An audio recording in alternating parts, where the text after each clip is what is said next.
Malik Carter had always been the quiet storm.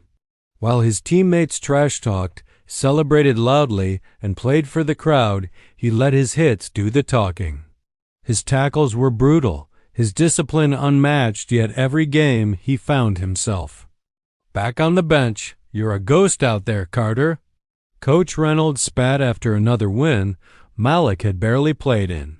Football isn't just about skill, it's about fire. "And you're ice." The locker room snickers followed. Maybe he's scared to open his mouth, Jake, the cocky quarterback, muttered just loud enough for Malik to hear. Malik didn't react. He'd learned long ago that some battles weren't worth fighting with words. But that was before his brother came home. The stadium lights blazed down as the crowd roared, but Malik Carter stood silent on the sidelines, his helmet tucked under his arm. His high school football coach, Coach Reynolds, had just benched him again. "You're too quiet, Carter. Leaders don't stay mute. You're a liability out there." The coach barked. Malik clenched his jaw but said nothing. Words had never come easily to him. He led by action, by hits that rattled opponents, by tackles that never missed. But Coach Reynolds only saw his silence as weakness.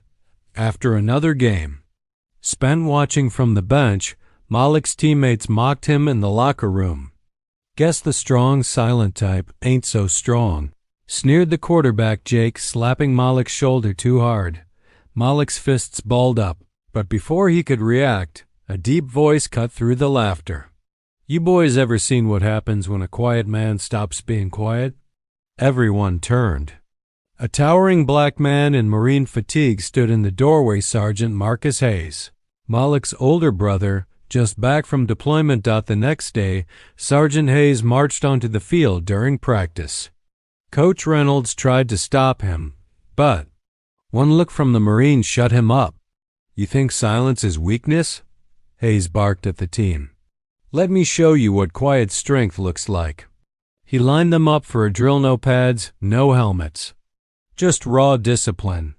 One by one, the players tried to knock him off balance. Each failed.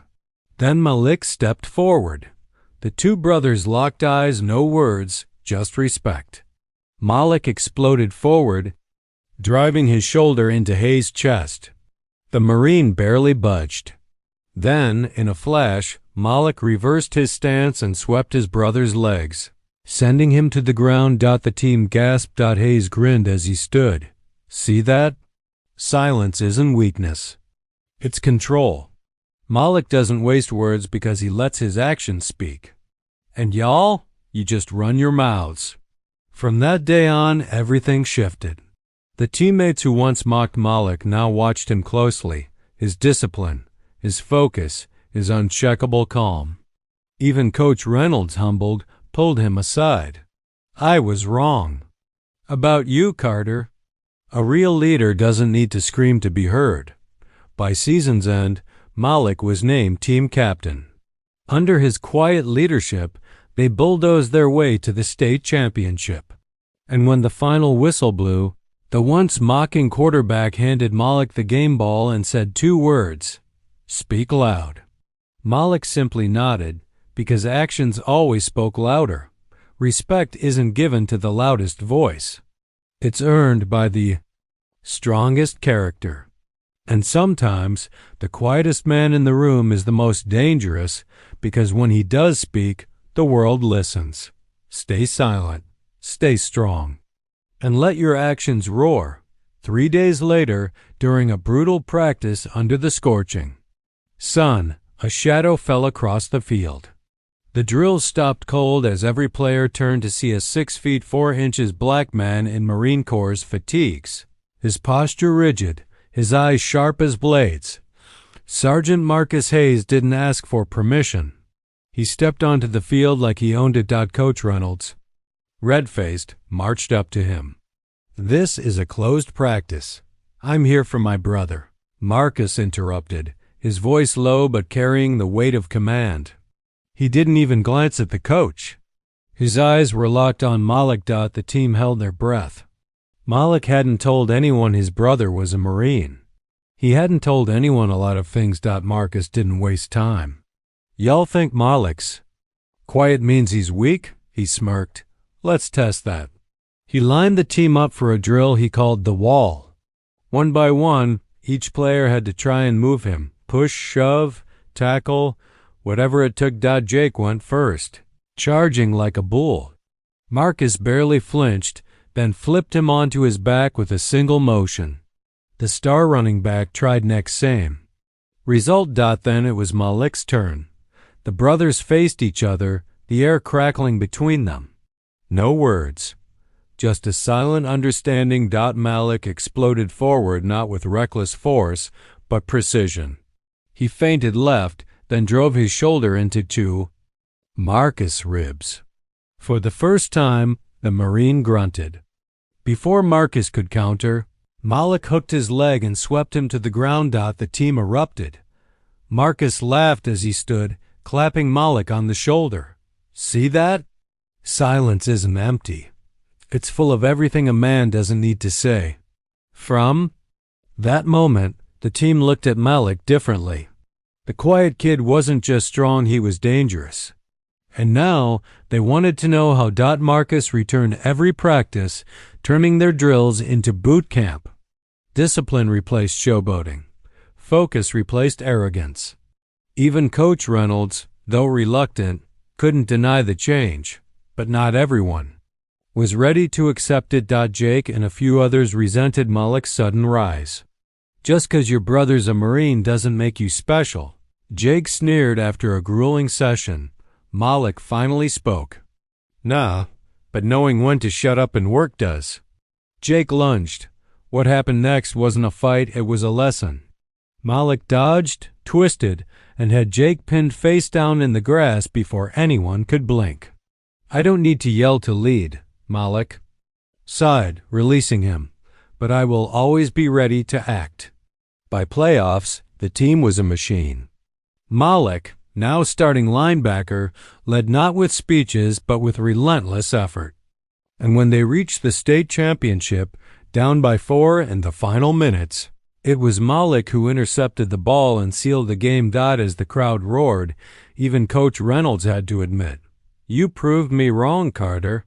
Loud leaders inspire. For a day, quiet leaders change teams forever. Jake, humbled, handed Malik the game ball. Guess actions really do speak louder. Malik just nodded. Because some truths don't need words. Years later, when Malik returned to his old high school as a former Army Ranger and the new head coach, he found a team that still talked too much. So he showed them the same lesson his brother once taught him, and the cycle began again. The loudest in the room is rarely the strongest. The state championship trophy gleamed in the display case, but Malik Carter knew respect wasn't won with just one victory. His team had changed, but the world outside hadn't. At the annual regional coaches banquet, rival Coach Danvers, a loud, old-school drill sergeant type, leaned over his steak and smirked. Heard your boys won 'cause you turned them into little soldiers, he scoffed. Football's about passion, not silence. Malik sipped his water, unfazed. Passion without discipline is just noise, Danvers laughed. We'll see how that works against my team next season. The following year, Malik's team faced Danvers' squad, a group known for their trash talk and aggressive plays. From the first snap, they targeted Malik's players with cheap shots and taunts. What's wrong, silent boy? Scared to hit back? One of Danvers' linebackers sneered after a late hit.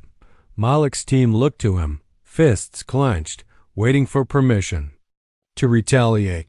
He didn't yell. He didn't curse. He simply called them into a huddle and said 3 words, "Let them burn." What followed wasn't just a game, it was a masterclass in control. Malik's team didn't engage in the trash talk. They didn't react to the dirty plays. They just executed. Every snap, perfect discipline. Every tackle, brutal precision. Every drive, relentless focus. By the fourth quarter, Danvers players were exhausted not just physically, but mentally. Their usual mind games had failed. Their opponents hadn't just ignored them.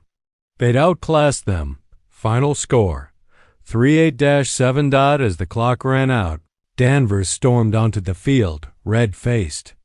"You think this proves something?" He barked at Malik. Malik finally met his eyes. No, they proved it. He gestured to his team, calm, united, victorious. Danvers had no comeback. Years later, Malik's coaching philosophy spread. Former players became leaders in sports, in the military, in life, carrying one lesson with them: respect isn't taken. It's demonstrated. And as for Malik, he never did become a man of many words. But when he spoke, the world listened. The strongest men don't raise their voices. They raise standards.